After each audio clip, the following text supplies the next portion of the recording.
I call this story a summer evening's stroll. Our client, that we'll refer to as Sam, was an old geezer, well into his 80s, married to someone we'll refer to as Barb, his bride of over 60 years. God bless them.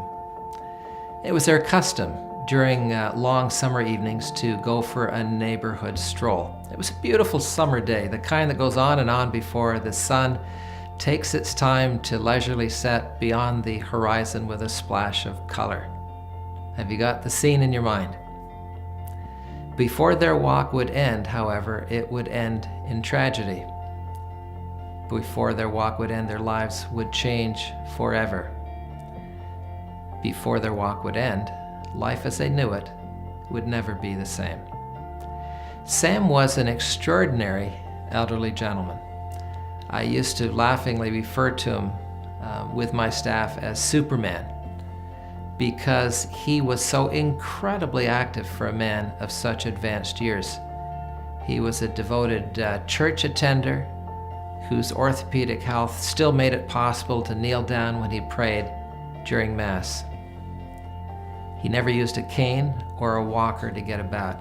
He still drove a car. For leisure, he rode a bicycle and maintained a large vegetable garden. In the winter, Sam shoveled snow, and in the summer, he cut the grass. He repaired his own and others' plumbing and carpentry as may be required, which gave him much satisfaction. As a man in his mid-80s, he functioned better than many men many years his junior. Everything changed when they went on their walk that evening. They approached the street along their usual route to cross, waited for the light to change, and the walk sign activated. When it changed to walk, they began to cross the street. A van traveling eastbound along the road they were walking down and driven by the defendant turned to his left to go northbound across a street that they were already crossing. Unfortunately, the vehicle struck Sam as it turned, fortunately missing Barb. Sam was struck by the side of the defendant's driver's mirror.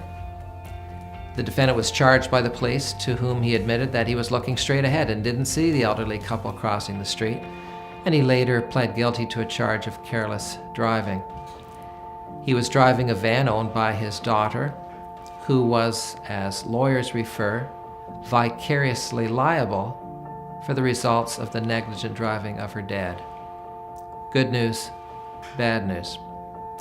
The bad news was that the defendant had no car insurance at the time of the collision.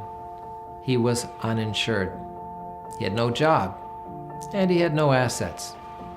Further bad news, neither did his daughter.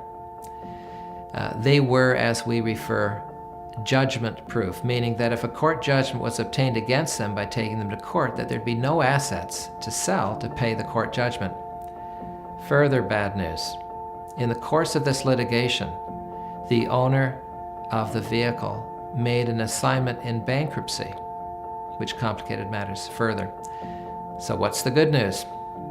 Fortunately, in Ontario, every standard automobile policy has what is called uninsured motorist coverage, and it's a minimum amount of $200,000 that will insure a policyholder if they're injured as a result of a motorist who has no valid automobile insurance coverage at the time of the collision.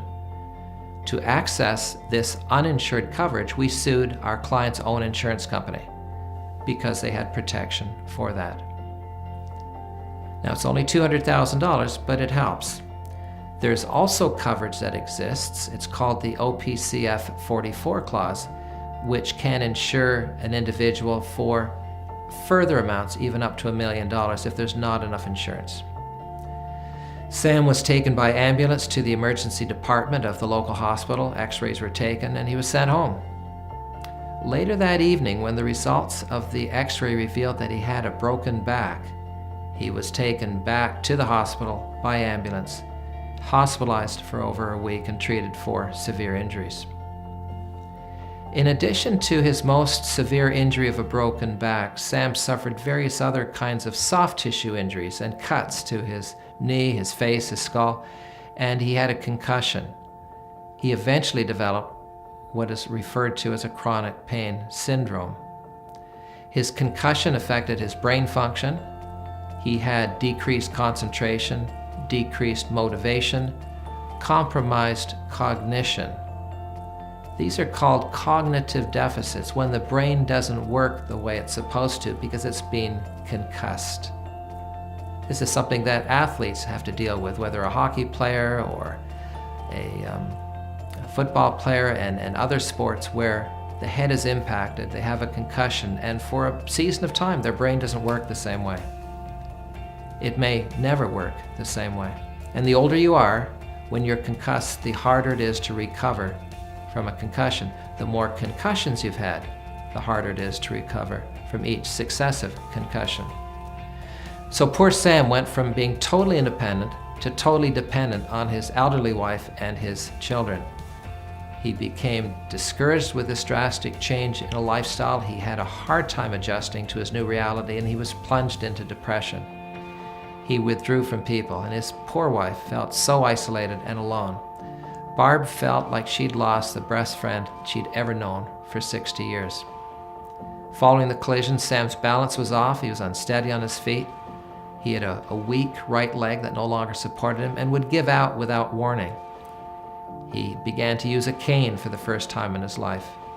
He was at the risk of falling when he tried to stand up from a sitting position, or if he turned too quickly. He couldn't even get in and out of the bathtub to have a bath, and he needed help for that. He had constant pain in his lower back where his back had been broken. The pain would waken him up at night, so he seldomly had a good sleep, and restorative sleep is so important for physical and mental health. So he was constantly discouraged and fatigued. It's important when you're acting as a personal injury lawyer to know what the health of your client is before the action took place. This is called pre-morbid health. And not surprisingly, someone in their 80s has usually a collection of health issues they're dealing with. In this case, Sam had been diagnosed with cancer in the years before the collision. In fact, more than one kind of cancer. But fortunately, the cancer was stable at the time of the collision. It was of a slow progressing nature, and had the accident not occurred, speculation was probably that he would die of old age before the cancer would claim his life. But you can imagine the argument that this gave to the insurance company to advance. He had arthritis in his joints, but didn't slow him down much from being that high-functioning gentleman that he was. Sometimes a weakness to a claim can become a strength.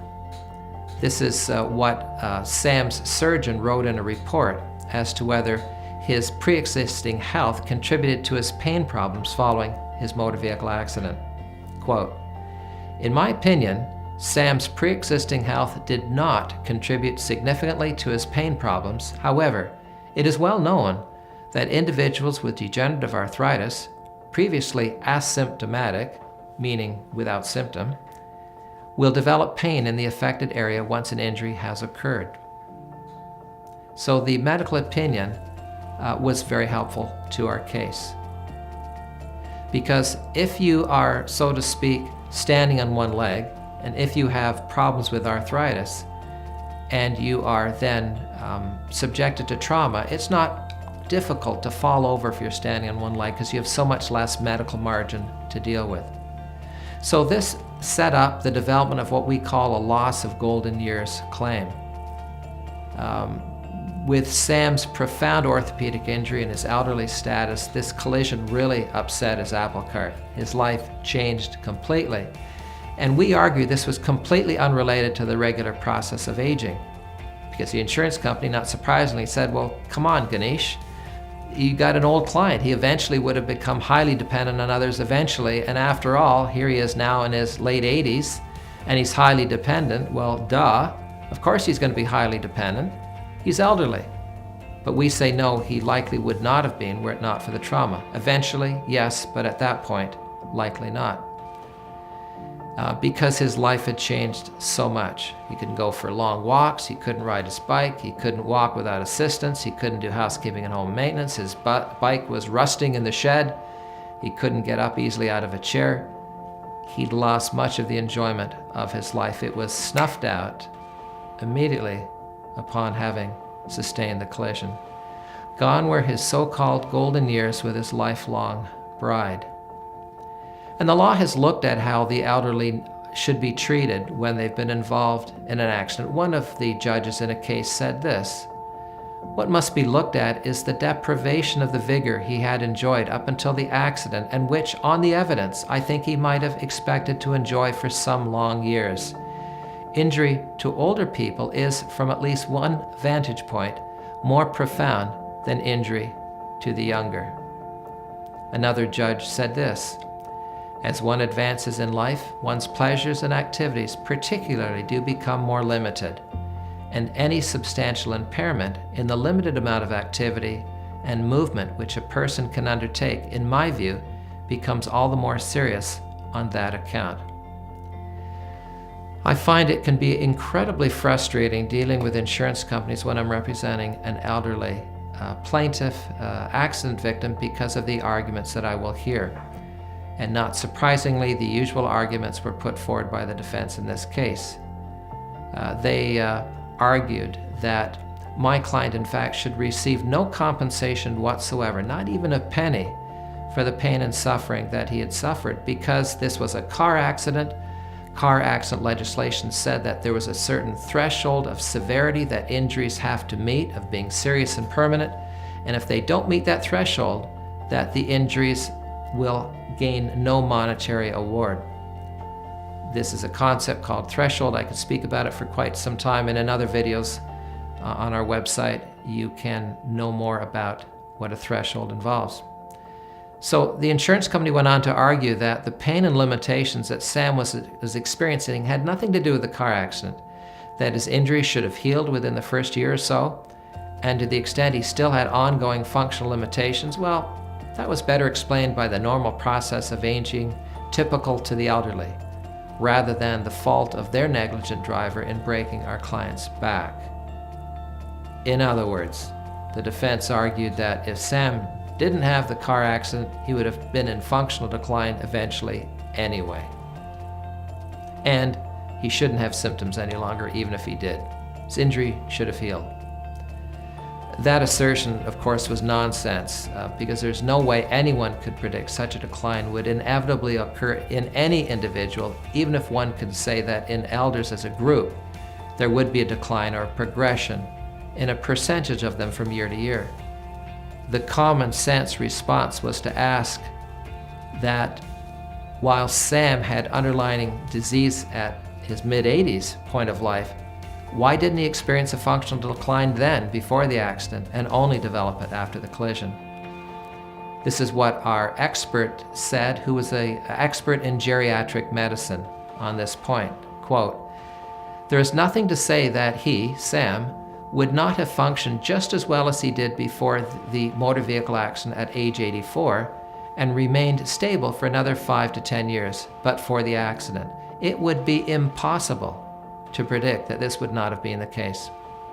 So we valued Sam's pain and suffering and loss of amenities of life at $95,000, which, when the statutory deductible of $30,000, which it was at that point, was removed, would net out at $65,000.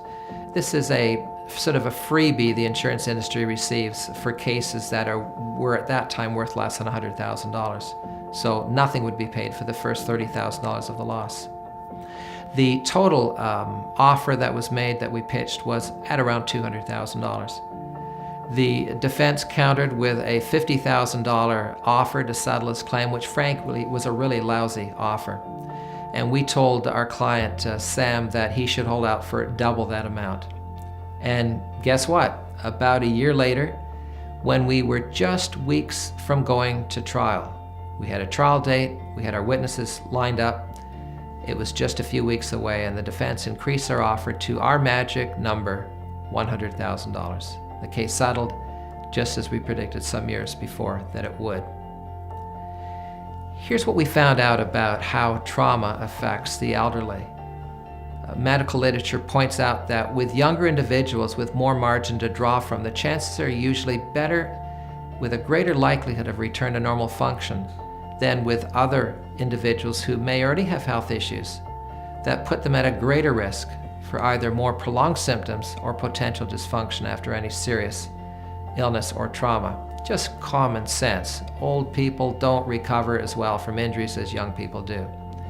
Secondly, even a short hospitalization for an elderly patient can have a profound effect on their function even after they've been discharged. So Sam, even though he was only confined to the hospital for less than 2 weeks, it dramatically affected his function. And there's case studies that have been done, academically accredited medical studies, that show the effect of confinement to a hospital bed and the effect on the elderly.